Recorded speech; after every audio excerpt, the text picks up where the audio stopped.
Hey, what's up guys? So there's going to be a few cards that are going to be supporting Monarchs in the next set after Judgment of the Light. This is going to be Shadow Spectre cards.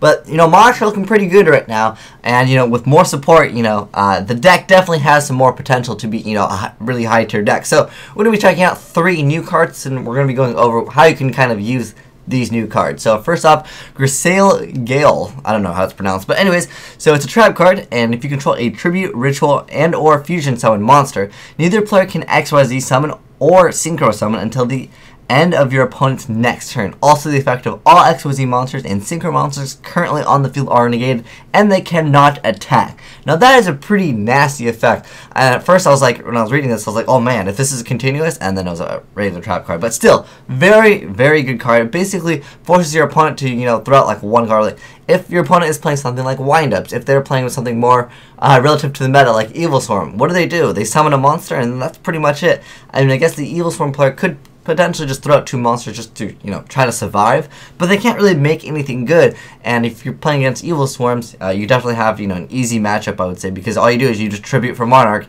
and then, you make them top deck it, banish it, whatever, and everything is dark. So if you're tributing for Caius, you're going to be burning them for an extra 1,000 points of damage. So it's pretty good against Evil Swarms, I would say, as far as the meta game. But, it's still overall pretty good. Your opponent can't synchro summon if they are playing like a synchro deck. Next up, Unearthing of the Monarchs. This is really an insane card. It almost reminds me of like a, I don't want to say gateway, it's more so a, what is it? Black Whirlwind, that's the card. But yeah, this is very good card. So it's a continuous spell card. You cannot special summon monsters from your extra deck. When you tribute a monster, you can activate one of these effects. You can only use the effect of Unearthing Monarchs once per turn. So you add one monster with 2,400 attack and 1,000 defense with a different name than the tribute summoned monster from your deck to your hand, or you can add one monster with 2,800 attack and a 1,000 defense with a different name than the tribute summon monster from your deck to your hand. Now, obviously, the downside with this is you could not play something like Tree One Frog because it's a continuous spell card. But still, overall, really good. Lets you just keep on cycling through Monarchs, whether it be Caius Ryza, or you can actually search out Dark Armed Dragon, which is pretty good.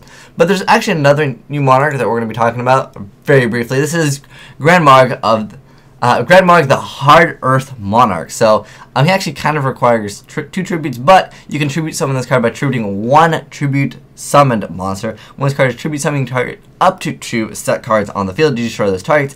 If this card was tribute summoned by tributing Earth monster, you can draw an extra card. That's pretty good. The only downside with this is obviously you have to tribute either 2 monsters, or you can tribute a tributed summoned monster. It does have 2,800 attacks, a little bit more than the other Monarchs.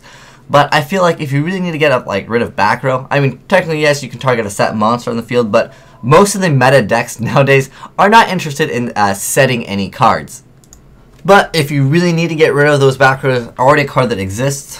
This one doesn't really see too much play, but Mobius the Frost Monarch is an excellent card just because, it has the effect of when this card is tribute summoned, you can target up to 2 spell/trap cards on the field and destroy those targets.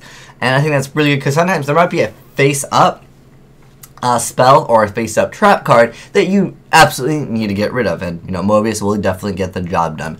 Next up, obviously we can search out Caius, we can search out Darkon, we can search out Ryza with the Unearthing, which is really good. I think that is insane that you can search out Dark Armed Dragon.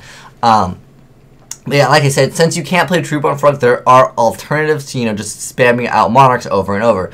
One example would be something like, Rodent Totem.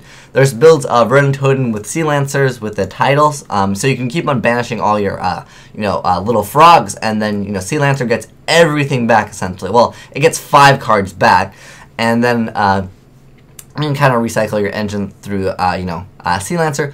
And or you can just play the Rodent Totem, but I think that Sea Lancer definitely is an excellent card in the deck.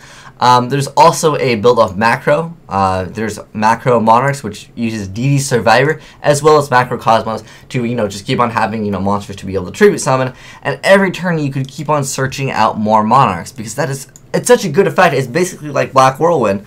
But the only downside with Monarchs, if you guys haven't played Monarchs before, is you live off of that first summon. If that first summon goes away, that's it. There's no I mean, you could try double summon if you wish, but I feel like that still is a problem that Monarchs have always had. It's just you tribute summon once. If that tribute summon doesn't go through, you get Solemn Warning or Solemned, or they stop your first summon.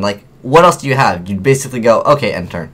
That's what it comes down to. But You know, who knows? Maybe in the future they'll be like, no, you can summon 2 monarchs per turn. Or you can tribute summon twice per turn. I don't know. Maybe they'll think of something in order for you to be able to successfully get out, more than 1 card in the deck. But the downside to this is obviously you can't use your extra deck, so you can't really have access to those rank 3 XYZs, or not rank 3, rank 6 XYZs like Photon Strike Bouncer and that Gauntlet Launcher, which just came out recently.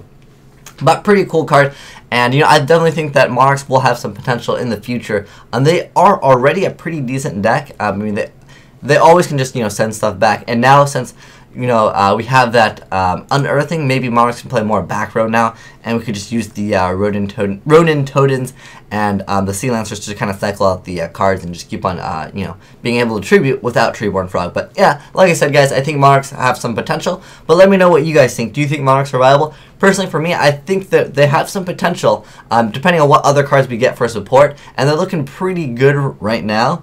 But the problem is, like I said, you live off your first summon. You get the first summon stopped, and then your options maybe, because you can search, Darkharm's now a searchable card right now in that deck. You still have Darkharm, that's really about it. There's no maybe you can try to fit in BLS in here if you want, but generally it's just like a 1-turn summon deck. But let me know what you guys think. Are there any combos that you guys know of that we can really abuse the unearthing? Because I feel like there's probably some other cards that maybe I don't know that you can search out with this card. Maybe there are going to be more cards in the future, more Monarchs in the future, all good. Because I remember Delg came out and that card didn't see any play at all, but maybe it will in the future. But anyways, thanks for watching, guys. Have a great day. Asian Eyes signing out.